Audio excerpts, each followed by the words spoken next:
ਵਾਹਿਗੁਰੂ।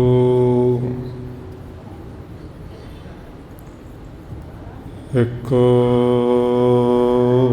ਓੰਕਾਰ ਸਤਿਨਾਮ ਕਰਤਾ ਪੁਰਖ ਨਿਰਭਉ ਨਿਰਵੈਰ ਅਕਾਲ ਮੂਰਤ ਅਜੂਨੀ ਸੈਭੰ ਗੁਰ ਪ੍ਰਸਾਦ। ਜੀਤਾ ਜੀਉ ਪਿੰਡ ਸਭ ਤੇਰਾ, ਤੂੰ ਅੰਤਰ ਜਾਮੀ ਪੁਰਖ ਭਗਵਾਨ। ਦਾਸਨ ਦਾਸ ਕਹਿ ਜਨ ਨਾਨਕ, ਜਿਹਾ ਤੂੰ ਕਰਾਹੇ ਤਿਹਾ ਹਉ ਕਰੀ ਵਖਿਆਣ। ਗੁਰ ਨਾਨਕ ਪਦ ਪੰਕਜ ਬੰਦਨ ਪਾਦ ਪੰਕਜ ਬੰਦਨ। ਸਿਮਰੋ ਅੰਗਦ ਦੁਖ ਨਿਕੰਦਨ।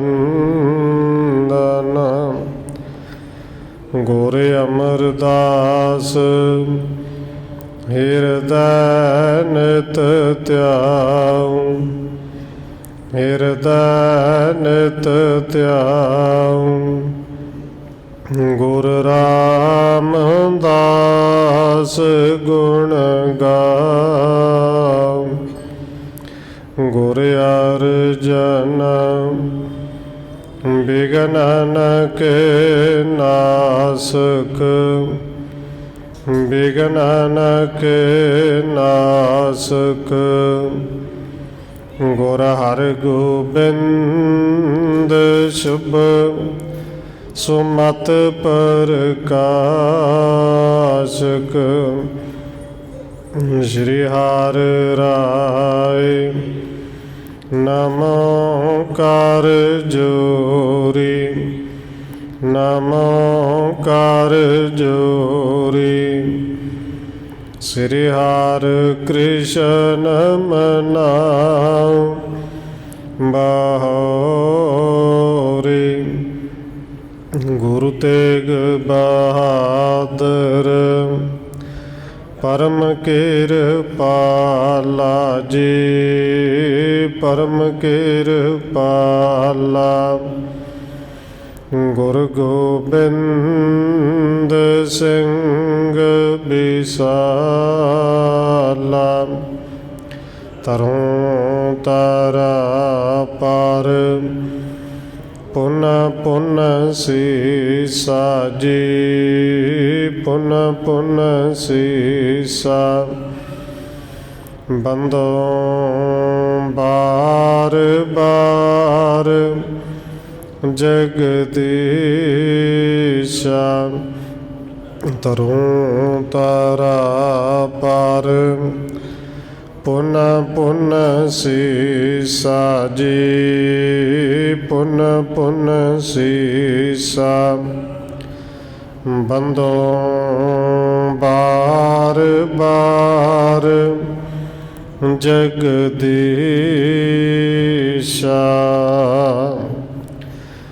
ਜਿਸ ਮੈਂ ਅੰਮ੍ਰਿਤ ਗਿਆਨ ਹੈ, ਮਾਣਕ ਭਗਤ ਬੈਰਾਗ। ਸ਼੍ਰੀ ਗੁਰੂ ਗ੍ਰੰਥ ਸਾਹਿਬ ਉਦਦ, ਬੰਦੋਂ ਕਰ ਅਨੁਰਾਗ। ਏਕ ਓੰਕਾਰਾ ਸਤਿਗੁਰੂ ਜਿਹ ਪ੍ਰਸਾਦ ਸਚ ਹੋਏ। ਵਾਹਿਗੁਰੂ ਜੀ ਕੀ ਫਤਿਹ ਹੈ, ਬਿਘਨ ਬਿਨਾਸਨ ਸੋਏ। ਏਕ ਓੰਕਾਰਾ ਸਤਿਗੁਰੂ ਜਿਹ ਪ੍ਰਸਾਦ ਸਚ ਹੋਏ। ਵਾਹਿਗੁਰੂ ਜੀ ਕੀ ਫਤਿਹ ਹੈ। बिघन बिनाशन सोए। वाहिगुरु जी सकल बात सुन कहते अकेरी, मानव साथ भण्यो तिस बेरी। पिंगल देह बिखै बड़ रोग, तू कहो कैसे भयो अरोग। परम सम्मानयोग सतगुरु चवर छत्र तखत दे मालक हाजरा हजूर जाहरा जहूर शब्द गुरु जुगों जोगा टल सतगुरु धन श्री गुरु ग्रंथ साहिब महाराज सच्चे पातशाह जी की पावन पवित्र हजूरी अंदर जुड़ बैठे सतसंगी जनों, आप जी वड्डे भागां वाले हो जो सत्कारयोग धन माता राजकौर जी के पावन अस्थान गुरुद्वारा मंजी साहिब विखे शामां दे दीवाना दियां हाजरियां भर रहे हो। आओ रोजाना की तरह धन गुरु अर्जन देव महाराज जी की चल रही लड़ीवार इतिहास कथा के नाल अगलेरी सांझ पाउण तो पहला असीस बख्शिश करो जी, रसना नूं करो पवित्र। जितने भी जुड़ बैठे हो लवाओ हाजरी आखो जी वाहिगुरु जी का खालसा वाहिगुरु जी की फतेह। सकल बात सुन कहती अकेरी, मानव साथ भण्यो तिस बेरी। कविराज कवि संतोख सिंह जी अगे लिख रहे हैं कि जिवें कल भी आप जी ने श्रवण किया सी, बीबी रजनी पिंगला पति जिंदा इशनान करके अरोग होया है और बीबी रजनी जी अपने उस पति ते इतबार नहीं करती कि एडी छेती अरोग किवें हो सकता है। बीबी रजनी कुछ सिखां दे नाल पति नूं नाल लै के धन गुरु अर्जन देव जी के चरणों में आई और आके जदों बीबी रजनी ने अपनी सारी कहानी सुनाई, कहते सकल बात सुन के तिया केरी। बीबी रजनी की सारी गल गुरु साहिब जी ने बड़े ध्यान दे नाल सुनी। ते अगे कवि संतोख सिंह जी लिख रहे ने, मानव साथ भण्यो तिस बेरी। फिर धन गुरु अर्जन देव जी ने उस मनुख जिहड़ा पिंगला ठीक होके आया है उनके वाल मुख किया, कहते हाँ भाई तू सुना। पिंगल देह बिखै बड़ रोग, तू कहो कैसे भयो अरोग। सतगुरु कहते भाई तू पिंगला से, तन उत्ते कोढ़ का रोग सी ते तू फिर सारे नूं दस सुना अरोग किवें होया, ये देही ठीक किवें हुई।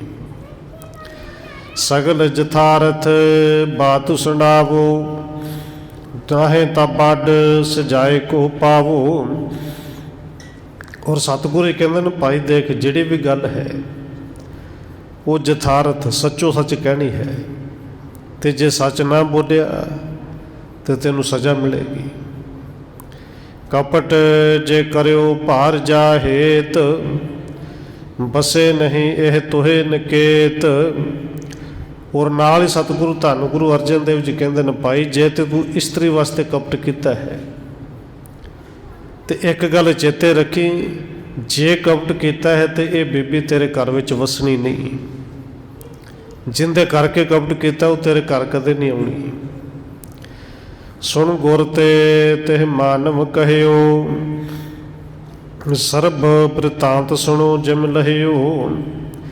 ये सुन के फिर उस बंदे ने वो जड़ा बीबी रजनी का घर वाला हाथ जोड़ के कहता है कि सतगुरु जी सारा वरतांत जिवें मेरे नाल वापरिया बिल्कुल सच्चो सच कहांगा। बदरे सो धर कर ममखारी, जब यह मांगण हेत सिधारी। कि जदों इन्हें मेरी वो जिहड़ी टोकरी है बेरी दे थले रख के ये आप मंगण वास्ते गई, तब एक बायस चल कर आवा, करे पाण आर पंख बिगावा। कहते सतगुरु जी उदों उस बेरी के थले बैठे हुए मैं देखा कि एक कां आया, उन्हें 5 वारी अपने चुंझ के विचों पानी नूं भरिया, 5 वारी पानी पीता, फिर उस पानी दे विच डुब्बी मारी। भयो सुफेद रंग तिस केरा, तरे मराल प्रभा तिस बेरा। ते जदों पानी दे विच उन्हें डुब्बी मारी, सतगुरु जी है तो कां सी, पर वो सफेद रंग का होया, उनके कल्ले रंग सफेद नहीं होया, उनके जेड़े पंख ने वड्डे वड्डे बने जिवें हंस हुंदा है, उन्हें शक्ल ही हंस की धारण कर ली। श्याम बद बरन सगरो मिट गयो, जन सबूण संग उजल के भयो। सतगुरु जी मैं वेख के हैरान होया कि काले रंग का पानी में डुब्बे लाई, सारा ही काला रंग खत्म हो गया, कि जिवें कोई कालख लगी हो, किसी ने साबन नाल मल मल के नवा दिता हो, सफेद रंग का होके उड़िया। तब हूँ मैं जान्यो निज आत्म, यह जल को है महा महात्म। तो सतगुरु जी उदों मैं इस गल नूं पूरी तरह समझ गया कि ये पानी आम पानी नहीं, ये कोई करामती जल है, ये कोई अमृत है। इत्थे किसी रब की कुदरत वापरी है कि परमेश्वर दी आप ही इत्थे मैनू ये बगला बन के, कां बन के ते हंस बन के तू उड़ के विखा रहे ने। बस मन विच आई कि ये जल बड़ा ही करामती है। हाल चाल मैं तज कर खारी, जाए स्पर्शो सुंदर बारी। सतगुरु जी बड़ी मुश्किल दे नाल हिल जुल के उस टोकरी दे विचों थल्ले डिग्या, क्योंकि जिंदे ना हथ होण ना पैर होण, है तो औखा। सतगुरु जी रिड़दा रिड़दा मैं पानी तक आया, जदों पानी नूं आके पहलों हथ पाया, हथ दे नाल छूह के देखिया। जब पूर्व मैं हाथ भिगोए, तत्काल उंगरे जत होए। एक हथ पाया, दूजा हथ पाया, तो जदों हथ पाए देखे मेरे हथां दे जिन्हां नाल उंगलियां नहीं सन गल के डिग गईयां सन। हथ पाउंदियां नाल वो हथां दे उत्ते उंगलियां उस तरह वापस आ गईयां। सारो परयो बेच मैं जाए, अस काया अपने दृष्ट आई। तो जदों मेरे हथ ठीक हुए, मेरा विश्वास पूरा पक्का हो गया। सतगुरु जी फिर मैं सारा ही पानी दे विच गया, उस जल दे विच जदों पैरां तो लैके सिर तक डुब्बिया, टुब्बी लाई, तो फिर मेरी ये काया, ये शरीर इस तरह का बनिया। निज तिया को कह रहे हो बथेरा, मान्यो बाक नहीं को मेरा। हुण बंदा कहंदा सतगुरु जी मैं अपनी घरवाली नूं रजनी नूं बड़ा कहा, बथेरा कह रहा, बड़ा समझाया, पर इन्हें मेरी गल मन्नी नहीं, तबार कीता ही नहीं। इक्को ही गल कहती है कि मेरे घर वाले नूं तू मार दिता है। पर सतगुरु जी हकीकत है कि वो पिंगला मैं ही हाँ, इनका पति मैं ही हाँ। कहन लगे श्री गुर इस काल, सब ज्ञाता तिन हृदय विसाल। तो सतगुरु जी फिर ये कहन लगे, क्योंकि सिखा ने जाके कहा सी, ये रजनी कहन लगी कि इस वेले धन गुरु अर्जन देव जी ने, वो तिन्ना लोगों के ज्ञाता ने, हर किसी के अंदर की गल जानते ने। अंतरजामी सब की जाने, बाग बखाने सो हम माने। तो सतगुरु जी इन्हें कहा कि वो अंतरजामी सतगुरु जी ने, उन्होंने दे कोल चलीए, फिर गुरु साहब जी जो भी बचन कहेंगे उन्होंने बचनों को असीं मन्नांगे, उन्होंने बचनों पर भरोसा करांगे। मोहे भारजा चक्र ते आई, या को दे जय साच जनाई। सतगुरु जी ये मेरी भारजा, मेरी पत्नी घरवाली है, झगड़ते झगड़ते इतों तक मेरे नाल आई है। हुण कृपा करो इनू सच सुना दो। बहु नार मिले सकल ने कहियो, रावर को सरबग सब लहियो। ते सतगुरु जी कल्ली रजनी नहीं, होर बहुत सारे मनुख मिले, ਸਾਰਿਆਂ ਨੇ ਇੱਕੋ ਗੱਲ ਕਹੀ ਕਿ ਸਤਿਗੁਰੂ ਜੀ ਅੰਤਰਜਾਮੀ ਨੇ, ਉਹ ਸਭ ਕੁਝ ਜਾਣਦੇ ਨੇ ਔਰ ਸਭ ਕੁਝ ਸੱਚ ਹੀ ਕਹਿਣਗੇ। ਸਤਿਗੁਰ ਸਭਾ ਬਿਸਮ ਭਈ ਐਸੀ, ਸੁਣਤ ਮੌਣ ਧਰਿਓ ਸਭ ਬੈਸੇ। ਸਤਿਗੁਰੂ ਜੀ ਦੀ ਸਭਾ 4 ਚੁਫੇਰੇ ਗੁਰੂ ਕੇ ਸਿੱਖ ਜਿਹੜੇ ਸੇਵਾ ਕਰਦੇ ਸਨ ਉਹ ਵੀ ਛੱਡ ਕੇ ਆ ਕੇ ਬੈਠ ਗਏ। ਭਰੀ ਸਭਾ ਸਾਰੀ ਹੈਰਾਨ ਹੋ ਗਈ, ਬਿਲਕੁਲ ਜਿਵੇਂ ਕੋਈ ਸਾਹ ਵੀ ਨਾ ਲੈਂਦਾ ਹੋਵੇ ਨਾ, ਇਵੇਂ ਖਾਮੋਸ਼ ਹੋ ਕੇ ਬੈਠੇ ਨੇ, ਚੁੱਪ ਹੋ ਗਏ, ਕਿਉਂਕਿ ਕਰਾਮਾਤ ਬੜੀ ਵੱਡੀ ਹੈ ਔਰ ਹੈਰਾਨ ਨੇ। ਸ੍ਰੀ ਅਰਜਨ ਜੀ ਬਾਕ ਬਖਾਨਾ, ਬੈਠੋ ਸ਼ਬਦ ਸੁਣੋ ਨਿਜ ਕਾਨਾ। ਕਹਿੰਦੇ ਧੰਨ ਗੁਰੂ ਅਰਜਨ ਦੇਵ ਜੀ ਨੇ ਫਿਰ ਕਿਰਪਾ ਕੀਤੀ। ਕਹਿੰਦੇ ਭਾਈ ਬੈਠੋ। ਬੀਬੀ ਰਜਨੀ ਨੂੰ ਬਿਠਾਇਆ, ਉਹਦੇ ਪਤੀ ਨੂੰ ਬਿਠਾਇਆ। ਕਹਿੰਦੇ ਤੁਸੀਂ ਸ਼ਬਦ ਕੰਨਾਂ ਦੇ ਨਾਲ ਚੰਗੀ ਤਰ੍ਹਾਂ ਧਿਆਨ ਨਾਲ ਸੁਣੋ। ਤੁਸੀਂ ਸ਼ਬਦ ਸੁਣੋ। ਹਮ ਕਹਿ ਹੈ ਕੋ ਘਟੀ ਪਿਛਾਰੀ, ਸਾਚ ਝੂਠ ਘਰ ਦੇਹ ਨਿਰਾਰੀ। ਰਵਾਬੀ ਸਿੰਘ ਆ ਗਏ, ਉਹਨਾਂ ਨੇ ਸ਼ਬਦ ਦਾ ਗਾਇਨ ਸ਼ੁਰੂ ਕੀਤਾ। ਗੁਰੂ ਸਾਹਿਬ ਜੀ ਕਹਿੰਦੇ ਨੇ ਤੁਸੀਂ ਸ਼ਬਦ ਸੁਣੋ ਧਿਆਨ ਦੇ ਨਾਲ, ਭਈ ਤੁਹਾਡੀ ਗੱਲ ਦਾ ਜਵਾਬ ਅਸੀਂ ਇੱਕ ਘੜੀ ਕੋ ਬਾਅਦ ਦਿਆਂਗੇ ਤੇ ਸੱਚ ਝੂਠ ਜਿਹੜਾ ਸਾਰਿਆਂ ਦੇ ਸਾਹਮਣੇ ਲਿਆਵਾਂਗੇ। ਹਿਮ ਕਹਿ ਨੈਣ ਮੂੰਦ ਕੀਏ ਧਿਆਨਾ, ਮਨ ਠਹਿਰਾਇਓ ਗੁਰੂ ਸੁਜਾਨਾ। ਇਸ ਤਰ੍ਹਾਂ ਬਚਨ ਕਰਕੇ ਧੰਨ ਗੁਰੂ ਅਰਜਨ ਦੇਵ ਜੀ ਨੇ ਆਪਣੇ ਨੇਤਰ ਬੰਦ ਕਰ ਲਏ, ਮਨ ਨੂੰ ਰੋਕ ਲਿਆ। ਉੱਧਰੋਂ ਰਵਾਬੀ ਸਿੱਖ ਆ ਕੇ ਸ਼ਬਦਾਂ ਦਾ ਕੀਰਤਨ ਉਹਨਾਂ ਨੇ ਸ਼ੁਰੂ ਕਰ ਦਿੱਤਾ। ਇੱਥੇ ਕਵੀ ਰਾਜ ਨੇ ਇਹ ਅਧਿਆਇ ਨੰਬਰ 38 ਇੱਥੇ ਖਤਮ ਕੀਤਾ ਹੈ। ਅਗਲਾ ਅਧਿਆਇ ਨੰਬਰ 39 ਇੱਥੋਂ ਸ਼ੁਰੂ ਕਰਦੇ ਫਿਰ ਲਿਖਦੇ ਨੇ। ਦੋਹਰਾ ਸ੍ਰੀ ਅਰਜਨ ਸਰਬੱਗਿਆ ਗੁਰ, ਨੇਤਰ ਮੂੰਦ ਕੀਏ ਧਿਆਨ। ਤਿਸ ਛਿਣ ਸ੍ਰੀ ਗੁਰ ਅਮਰ ਜੀ, ਦਈ ਦਿਖਾਈ ਆਨ। ਕਹਿੰਦੇ ਧੰਨ ਗੁਰੂ ਅਰਜਨ ਦੇਵ ਜੀ ਬੀਬੀ ਰਜਨੀ ਨੂੰ, ਉਹਦੇ ਪਤੀ ਨੂੰ ਕਹਿੰਦੇ ਨੇ ਸ਼ਬਦ ਸੁਣੋ।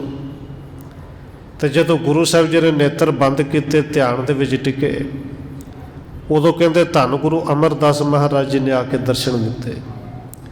ਧੰਨ ਗੁਰੂ ਅਰਜਨ ਦੇਵ ਜੀ ਨੂੰ ਗੁਰੂ ਅਮਰਦਾਸ ਜੀ ਨੇ ਦਰਸ਼ਨ ਦਿੱਤੇ। ਧਿਆਨ ਥਿਰੇ ਔਰ ਮਹਿ ਗੁਰ ਆਏ, ਸਕਲ ਬਾਤ ਕੋ ਭੇਵ ਜਣਾਏ। ਧੰਨ ਗੁਰੂ ਅਰਜਨ ਦੇਵ ਜੀ ਦਾ ਜਦੋਂ ਧਿਆਨ ਟਿਕਿਆ ਹੋਇਆ ਹੈ, ਧੰਨ ਗੁਰੂ ਅਮਰਦਾਸ ਜੀ ਆਏ, ਉਹਨਾਂ ਨੇ ਸਾਰੀ ਗੱਲ ਧੰਨ ਗੁਰੂ ਅਰਜਨ ਦੇਵ ਜੀ ਨੂੰ ਸਮਝਾਈ, ਦੱਸੀ। ਇਹ ਨਾਰ ਸਾਚੀ ਭਾਖਤ ਬਾਤ, ਜਬ ਸੋ ਨਾਤ ਤਹਿ ਤਬ ਸੰਕਰਾਂਤ। ਕਿ ਧੰਨ ਗੁਰੂ ਅਮਰਦਾਸ ਜੀ ਕਹਿੰਦੇ ਨੇ ਅਰਜਨ ਦੇਵ ਜੀ ਕਿ ਇਹ ਜਿਹੜਾ ਮਨੁੱਖ ਜੋ ਕੁਝ ਕਹਿ ਰਿਹਾ ਹੈ ਇਹ ਬਿਲਕੁਲ ਸੱਚ ਕਹਿ ਰਿਹਾ ਹੈ। ਕਿ ਤੁਸੀਂ ਦੇਖੋ ਅੱਜ ਦਿਨ ਕਿਹੜਾ ਹੈ, ਵਿਸਾਖੀ ਵਾਲਾ ਦਿਨ ਹੈ, ਸੰਗਰਾਂਦ ਵਾਲਾ ਦਿਨ ਹੈ। ਇਹ ਉੱਥੇ ਹੀ ਨਹਾ ਕੇ ਇਸ਼ਨਾਨ ਕਰਕੇ ਬਿਲਕੁਲ ਤੰਦਰੁਸਤ ਹੋਇਆ, ਇਹ ਠੀਕ ਕਹਿ ਰਿਹਾ ਹੈ। ਹਮਨੇ ਪਿਤਾ ਤੁਮਾਰੋ ਪ੍ਰੇਰਾ, ਜਾਏ ਤੜਾਗ ਲਗਾਏ ਬਡੇਰਾ। ਕਿ ਧੰਨ ਗੁਰੂ ਅਮਰਦਾਸ ਜੀ ਕਹਿ ਰਹੇ ਨੇ ਕਿ ਅਰਜਨ ਦੇਵ ਜੀ ਅਸੀਂ ਤੁਹਾਡੇ ਪਿਤਾ ਨੂੰ, ਭਾਵ ਕਿ ਧੰਨ ਗੁਰੂ ਰਾਮਦਾਸ ਜੀ ਨੂੰ ਗੁਰੂ ਬਣਨ ਤੋਂ ਪਹਿਲੋਂ ਪ੍ਰੇਰਿਆ ਸੀ ਕਿ ਇਸ ਗੁਰੂ ਕੇ ਚੱਕ ਰਾਮਦਾਸਪੁਰ ਜਾਓ, ਇੱਥੇ ਵੱਡਾ ਸਰੋਵਰ ਬਣਾਓ। ਤਬ ਇੱਕ ਤਾਲ ਤਹ ਖੁਨਵਾਇਓ, ਜਹ ਇਹ ਕੁਸ਼ਟੀ ਨੀਰ ਨਹਾਇਓ। ਕਹਿੰਦੇ ਉਦੋਂ ਤੁਹਾਡੇ ਪਿਤਾ ਭਾਵ ਧੰਨ ਗੁਰੂ ਰਾਮਦਾਸ ਜੀ ਨੂੰ ਉੱਥੇ ਸਰੋਵਰ ਕੁਝ ਪਟਵਾਈ ਕਰਾਈ ਸੀ। ਉਹ ਇਹੀ ਸਰੋਵਰ ਹੈ ਜਿਹਦਾ ਟੱਕ ਧੰਨ ਗੁਰੂ ਰਾਮਦਾਸ ਜੀ ਨੇ ਆਪਣੇ ਹੱਥੀਂ ਲਾਇਆ ਸੀ, ਜਿੱਥੇ ਇਹ ਕੋੜੀ ਇਸ਼ਨਾਨ ਕਰਕੇ ਠੀਕ ਹੋਇਆ ਹੈ। ਇਹ ਉਹੀ ਥਾਂ ਹੈ। ਤੁਮ ਕੋ ਉਚਿਤ ਹੈ ਇਸ ਕਾਲ, ਕਰੋ ਲਗਾਵਣ ਤਾਲ ਵਿਸਾਲ। ਔਰ ਸਤਿਗੁਰੂ ਜੀ ਕਹਿੰਦੇ ਨੇ ਕਿ ਅਰਜਨ ਦੇਵ ਜੀ ਹੁਣ ਤੁਹਾਡੇ ਵਾਸਤੇ ਵੀ ਉਚਿਤ ਹੈ ਕਿ ਉਹ ਸਰੋਵਰ, ਕਿਉਂਕਿ ਇਤਿਹਾਸ ਸਾਹਿਬ ਜੀ ਨੇ ਸਾਰਾ ਪਿੱਛੇ ਸਰਵਣ ਕੀਤਾ ਹੈ। ਧੰਨ ਗੁਰੂ ਰਾਮਦਾਸ ਜੀ ਗੁਰੂ ਬਣਨ ਤੋਂ ਪਹਿਲੋਂ ਅੰਮ੍ਰਿਤ ਸਰੋਵਰ ਦੀ ਪਟਵਾਈ ਕਰਦੇ ਨੇ, ਨਿਸ਼ਾਨੀਆਂ ਲਾਉਂਦੇ ਨੇ। ਅਤੇ ਜਦੋਂ ਗੋਬਿੰਦਵਾਲ ਸਾਹਿਬ ਆ ਕੇ ਧੰਨ ਗੁਰੂ ਅਮਰਦਾਸ ਜੀ ਦੇ ਦਰਸ਼ਨ ਕਰਦੇ ਸਨ, ਤੇ ਧੰਨ ਗੁਰੂ ਅਮਰਦਾਸ ਜੀ ਨੇ ਸੇਵਾ ਰੁਕਵਾ ਦਿੱਤੀ ਸੀ ਕਿ ਇਹ ਸਰੋਵਰ ਨੂੰ ਇੱਥੇ ਰਹਿਣ ਦਿਓ, ਪਹਿਲੋਂ ਸੰਤੋਖ ਸਰ ਦੀ ਸੇਵਾ ਕਰੋ, ਉਹਦੀ ਪਟਾਈ ਕਰਾਓ। ਹੁਣ ਧੰਨ ਗੁਰੂ ਅਮਰਦਾਸ ਜੀ ਧਿਆਨ ਦੇ ਵਿੱਚ ਜਦੋਂ ਗੁਰੂ ਅਰਜਨ ਦੇਵ ਜੀ ਟਿਕੇ ਨੇ, ਉਹਨਾਂ ਨੂੰ ਕਹਿ ਰਹੇ ਨੇ ਕਿ ਤੁਹਾਨੂੰ ਚਾਹੀਦਾ ਹੈ ਕਿ ਹੁਣ ਇਸ ਅੰਮ੍ਰਿਤ ਸਰੋਵਰ ਦੀ ਤੁਸੀਂ ਵੀ ਸੇਵਾ ਕਰਾਓ। ਬਹੁਤ ਕਾਲ ਪਾ ਲਗੁ ਖੁਨਵਾਇਓ, ਚੌਂਦਿਸ ਤੇ ਜਲ ਢਾਰ ਤਹਿ ਆਇਓ। ਕਿਉਂਕਿ ਸਰੋਵਰ ਥੋੜ੍ਹਾ ਖੁਦਵਾਇਆ ਸੀ, ਥੋੜ੍ਹਾ ਥੋੜ੍ਹਾ ਪੁੱਟਿਆ ਸੀ, ਸਮਾਂ ਬਹੁਤ ਬੀਤ ਗਿਆ।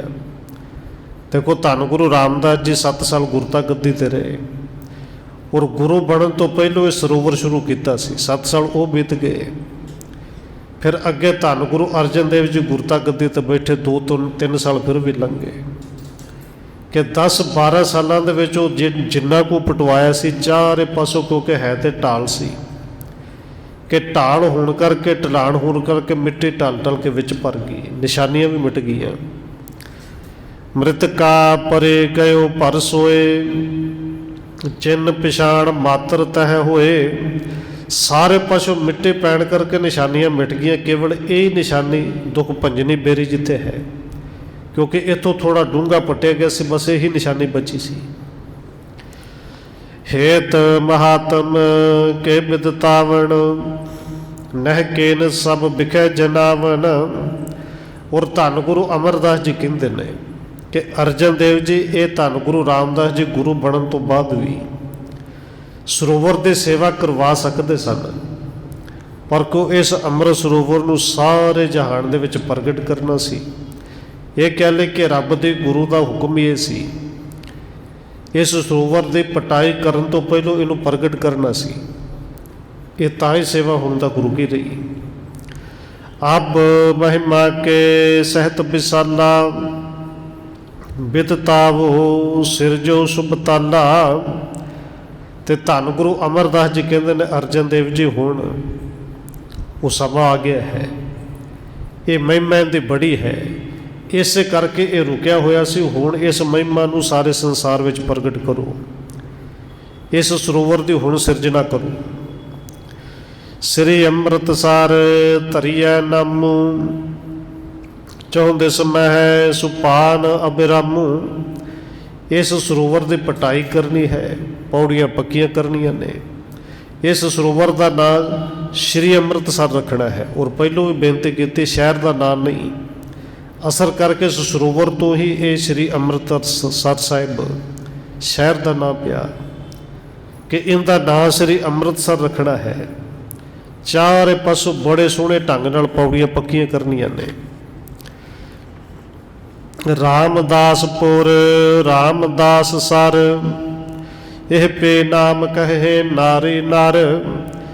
ਕਿਉਂਕਿ ਧੰਨ ਗੁਰੂ ਅਮਰਦਾਸ ਜੀ ਨੇ ਪਹਿਲੋਂ ਹੁਕਮ ਕੀਤਾ ਸੀ ਗੁਰੂ ਰਾਮਦਾਸ ਜੀ ਨੂੰ ਕਿ ਨਗਰ ਵਸਾਓ, ਨਗਰ ਦਾ ਨਾਮ ਰਾਮਦਾਸਪੁਰ ਰੱਖੋ। ਕਹਿੰਦੇ ਇਸ ਸਰੋਵਰ ਨੂੰ ਰਾਮਦਾਸ ਸਰ ਵੀ ਕਹਿਣਗੇ ਤੇ ਸ਼੍ਰੀ ਅੰਮ੍ਰਿਤਸਰ ਵੀ ਕਹਿਣਗੇ। ਸਰ ਦਾ ਮਤਲਬ ਹੀ ਸਰੋਵਰ ਹੈ। ਜਨਨੀ ਪਿਤ ਗੁਰ ਕੋ ਉਰਹੇਰਾ, ਨਮੋ ਕਰਤ ਪੇ ਹਰਖ ਵਡੇਰਾ। ਜਨਨੀ ਪਿਤ ਭਾਵ ਕਿ ਮਾਂ ਦੇ ਪਿਤਾ। ਨਾਨਾ ਗੁਰੂ ਧੰਨ ਗੁਰੂ ਅਮਰਦਾਸ ਜੀ ਦੇ ਜਦੋਂ ਗੁਰੂ ਅਰਜਨ ਦੇਵ ਜੀ ਨੇ ਅੰਤਰਾਤਮੇ ਅੰਤਰ ਧਿਆਨ ਵਿੱਚ ਦਰਸ਼ਨ ਕੀਤੇ ਤੇ ਅੰਤਰਾਤਮੇ ਉਸੇ ਤਰ੍ਹਾਂ ਨਮਸਕਾਰ ਵੀ ਕੀਤੀ, ਬੜੇ ਅੰਦਰੋਂ ਪ੍ਰਸੰਨ ਵੀ ਸਨ। ਸ੍ਰੀ ਅਰਜਨ ਗੁਰ ਅੰਤਰ ਜਾਮੀ, ਮਿਸਕਾਰ ਬਿਦਤਾਵਤ ਥਨ ਸੁਆਮੀ। ਕਿ ਧੰਨ ਗੁਰੂ ਅੰਤਰਜਾਮੀ ਨੇ, ਧੰਨ ਗੁਰੂ ਅਰਜਨ ਦੇਵ ਜੀ ਅੰਦਰ ਦੀਆਂ ਜਾਣਨ ਵਾਲੇ ਨੇ। ਉਹ ਭਾਵੇਂ ਸਭ ਕੁਝ ਜਾਣਦੇ ਨੇ, ਪਰ ਫਿਰ ਵੀ ਦੂਸਰਿਆਂ ਤੋਂ ਗੱਲ ਇਸ ਤਰ੍ਹਾਂ ਛੁਪਾ ਕੇ ਰੱਖਦੇ ਨੇ ਜਿਵੇਂ ਕੁਝ ਨਹੀਂ ਜਾਣਦੇ, ਜਿਵੇਂ ਆਮ ਇਨਸਾਨ ਆਮ ਹੀ ਮਨੁੱਖ ਹੁੰਦੇ ਨੇ।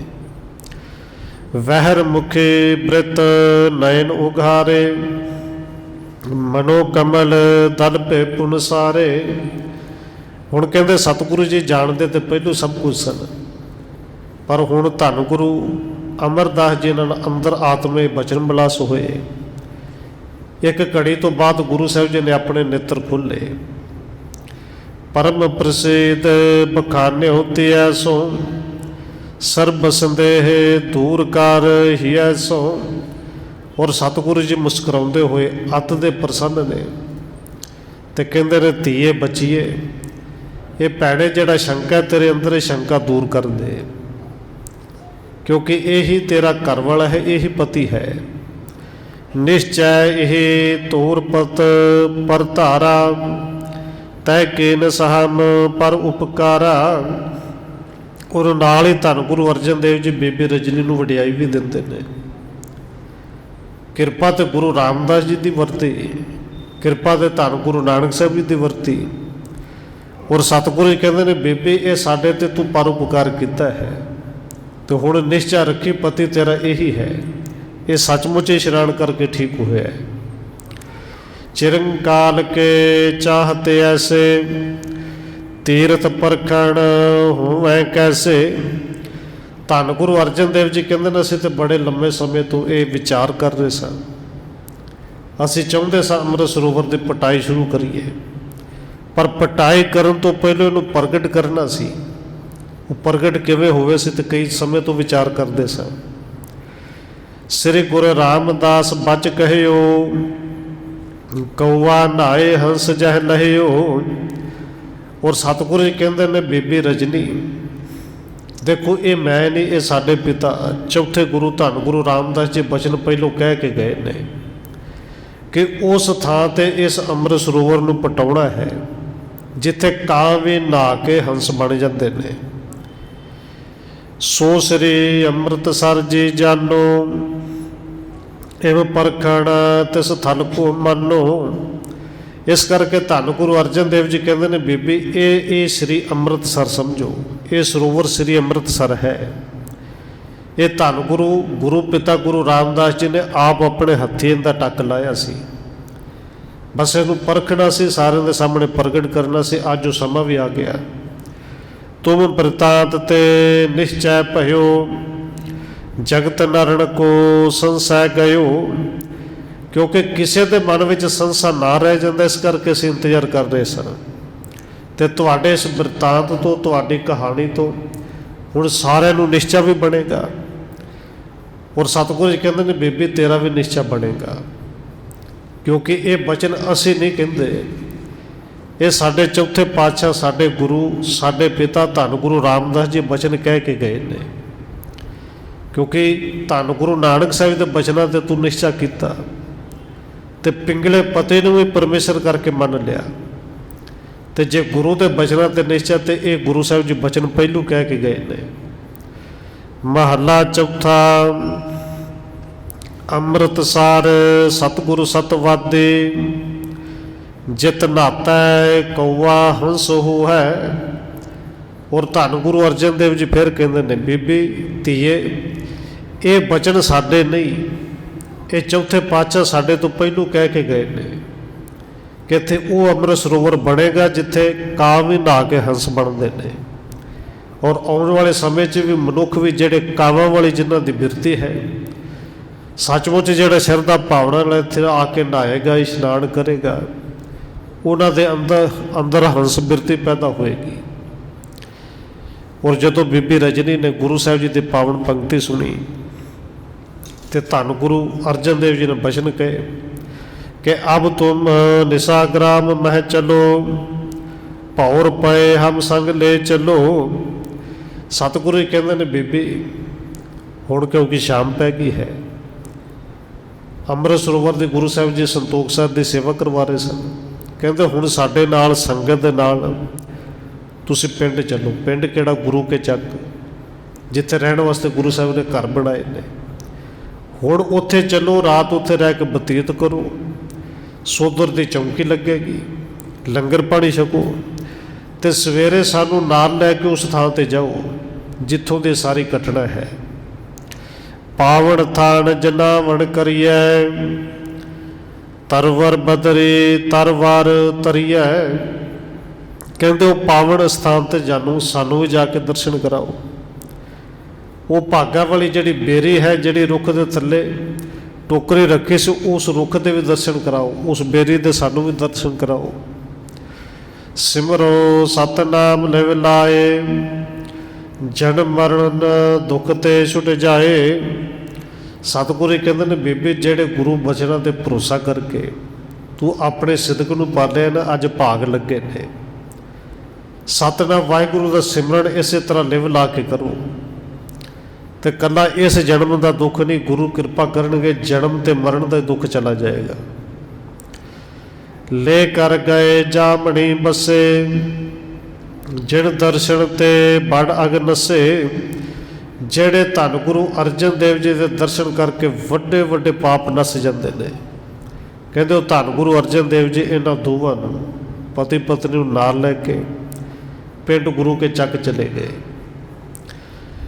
दोहरा प्रात पहे उठ कै गुरु क्रिया सोच के कीन। कहते अमृत वेला होया ते नित की तरह नेम निभाया। पह रात रहिंदे उठ के धन गुरु अर्जन देव ने सोच इशनान किया है। पिख प्रकाश चितवत हृदय सर सिजण हित दीन। सतगुरु जी ने अपने नेम नूं निभाया। जदों दिन का चढ़ा चढ़िया तो धन गुरु अर्जन देव महाराज विचार करते हैं अज अमृत सरोवर की सिरजना भी शुरू करनी है, सेवा भी शुरू करनी है। सिख पठियो दंपत बुलवाए तिनको अपने कर अगवाए। कहते सतगुरु जी ने सिख नूं भेजा उस बीबी रजनी नूं उनके पति नूं दोवां दंपत नूं बुला के लियाओ। जदों बीबी रजनी आई आके नमस्कार किया उनका पति नाल आया। सतगुरु कहते हैं पाई चलो साडे अगे अगे लग के चलो। और देखो सतगुरु जी वडियाई देंदे ने बीबी रजनी नूं, किरपा गुरु दी है। सतगुरु जी अंतरजामी जानते ने पर कहते बेबी तेरी सेवा नूं भाग लगे ने, तू सिखां ते साडे ते परोपकार कीता है, स्थान नूं प्रगट कीता है, तुसीं अगे लगो स्थान ते सानूं दर्शन करवाओ। ले कर संग नरण के पीर गमन के निसरी अर्जन तीर। कहते उन्होंने दोवां नूं नाल लैके सतगुरु जी चल पे और बहुत सारे सिखां दी संगतां दी भीड़ पिछे पिछे चल पई। कहत परस पार नर समुदाय पा अदभुत दोनों दृष्टाए। कहते संगत आपस में गल्लां करदी है कि दोवें गल्लां हैरान करने वालियां सन। एक तो जिहड़ा जोगी विचों निकलिया, संतोख सर दे विचों जोगी निकलिया कि जिंदी लखा साल की उम्र कही जाती सी, वो बहुत ही हैरान करने वाली गल सी कि लाखों बरखण को जो प्रवीण उत्तम जोगी दर्शन कीन। उस संतोखी जोगी के दर्शन किते जिंदी लखा साल उम्र है। कहते अवणे अंतर मठ मह बैसा अचल थिरियो होए काष्ठ जैसा। कि लखा साल मठ दे विच बैठा धरती के थले दबिया गया तो जदों बाहर निकलिया ऐन लकड़ की तरह सुक्या होया तो आकड़िया होया शरीर सी। लगे समाध चढ़ाए पौण समो न जाने बिरतै कौन। कि सवास उन्हें चढ़ाए हुए सन, दसम द्वार च समाधि लगी हुई सी। ये भी नहीं सी जानता कि हुण समा किहड़ा है। ऐसे पुरख पिखे निष्पाप यह सब श्री सतगुरु प्रताप। सिख गल्लां करते हैं कैसे जोगी के दर्शन गुरु साहब के प्रताप नाल, गुरु साहब की कृपा के नाल होए। अब दूसर अद्भुत को देखो जिसके तन में कुष्ठ बसेको। तो हुण दूजा हैरान करने वाला कौतुक देखो कि दूजा सरोवर असल में जिहड़ा मेन सरोवर कहा जा सकता है अमृत सरोवर, गुरु साहब जी ने वो पटवाना है। तो ये किन्नी हैरान करने वाली तो किन्नी अनोखी गल है कि एक कोड़ी जिहड़ा उत्थे इशनान करके पहलों ठीक होता है। कर शाखा जिसके चरपरे जल इशनान ते तैसी करी। एक तो होंदा बंदा ठीक होंदा, दवाई ला लवे तो जख्म ठीक हो जाते हैं। पर यह हैरान करने वाली गल ये सी कि जिंदे हत्थां पैरों से उंगलियां झड़ के गल के डिग गई सन, ना हत्थों दी उंगलां सन ना पैरों दी। इशनान किया, हत्थां पैरों की उंगलियां भी एकदम ही बिल्कुल उस तरह की नवियां निकल आईयां। तिस थल को चल कै पिख ले हो, जेह को महा महात्म ए हो। सिख कहते हैं चलो भाई उस थां ते भी जाके दर्शन करिए कि जिस थां का महात्म एडा वड्डा जिंदे विच इशनान करके एक पिंगला ही ठीक हो जाए। इम कह चित मह चौंप तरंते, अद्भुत अवलोकत विस्मंते। कहते इस तरह आपस में गल्लां करते करते बड़े प्रसन्न हो के सिख पिछे पिछे चल रहे हैं कि ये बड़िया दोवें घटनावां ने सचमुच बड़िया अद्भुत ने। दंपत सब ते चलते अगारी, श्री अर्जन गमने उपकारी। सब तो अगे बीबी रजनी तो उनका पति जाते हैं, उन्होंने पिछे धन गुरु अर्जन देव जी, उन्होंने पिछे सारी सिख संगत है। संग भीर नर की सब आवे, सने सने सगरे चल जावे। बहुत सारी भीड़ सिखां दी पिछे आ रही है तो हौली हौली चल के उस थां ते जाते हैं। अधिक आनंदत उत्पल लोचन, महद प्रफुल्लत संकट मोचन। कहते धन गुरु अर्जन देव जी जिन्हां दे कवल नैन बहुत आनंदमई ने, खिड़े हुए ने, ਜਿਹੜੇ ਸੰਕਟਾਂ ਨੂੰ ਹਰਨ ਵਾਲੇ ਨੇ, दूर ਕਰਨ ਵਾਲੇ ਨੇ। ਉਹਨਾਂ ਦੇ ਪਿੱਛੇ ਬਹੁਤ ਸਾਰੀ ਸਿੱਖਾਂ ਦੀ ਸੰਗਤਾਂ ਦੀ ਭੀੜ ਹੈ। ਨਰ ਨਾਰੇ ਪਰਖਿਓ ਤਬ ਥਾਨ, ਦੁਖ ਭੰਜਨ ਮਦਰੇ ਧਰ ਆਨ। ਕਹਿੰਦੇ ਉਸ ਨਰ ਨਾਰੀ ਭਾਵ ਬੀਬੀ ਰਜਨੀ ਤੋਂ ਦੇ ਘਰ ਵਾਲੇ ਉਸ ਬੇਰੀ ਦੇ ਥੱਲੇ ਆ ਕੇ ਖਲੋ ਕੇ ਇਸ਼ਾਰਾ ਕੀਤਾ, ਸਤਿਗੁਰੂ ਜੀ ਇਹ ਉਹ ਪਾਣੀ ਹੈ, ਜਲ ਹੈ, ਇਹ ਬੇਰੀ ਹੈ। तो धन गुरु अर्जन देव जी सह सुभा बोलते हैं, भाई बेरी नहीं, दुख भंजन बदरी तर आन। ये बेरी नहीं, ये दुख भंजनी बेरी है, ये दुखों का नाश करने वाली है। खरे होए कार सुध कराई, श्री गुर जल जुत यह शुभ थाई। कहते बीबी रजनी ने उनके घर वाले ने उस थां ते खलो के फिर वो अमृत सरोवर विखाया, वो जल विखाया कि धन गुरु अर्जन देव महाराज जी देखो सामने वो जल है जिथे इशनान किया। यहाँ गए धार मज्जियो जल में, फल विशाल प्राप्त तिस थल में। पिंगला बड़ा खुश हो के कहता क्योंकि हुण तो ठीक हो गया, पर इस पिंगले का इतिहासकारां ने नाम नहीं दिता, कवि संतोख सिंह ने नाम नहीं लिखिया। बस बीबी रजनी करके जाने जाता, बीबी रजनी का घर वाला है। उस बेरे के थले टोकरी हजे भी मुद्दी पई है, उत्थे खलो के कहता कि आ देखो इत्थे टोकरी रख के गई सी। सतगुरु जी रजनी की सेवा का इहदे सिमरन का फल मैनू मिलिया है। श्री गुर पढ़ियो यही दुख भंजन, जिस ते तुम होए मनोरंजन। सतगुरु कहते हैं भाई बिल्कुल तू ठीक कहना है, यही वो दुख भंजनी बेरी है जिन्हें तेरे दुखों को भन्निया है, तेरे दुखों को दूर किया है।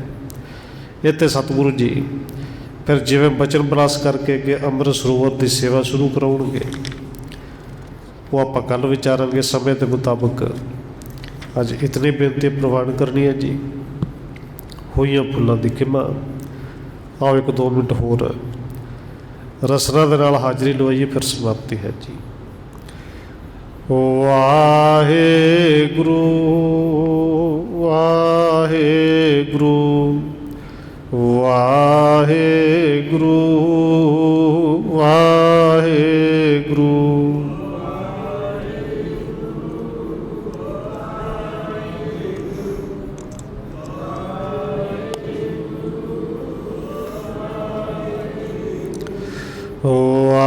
वाहेगुरु वाहेगुरु वाहेगुरु वाहेगुरु।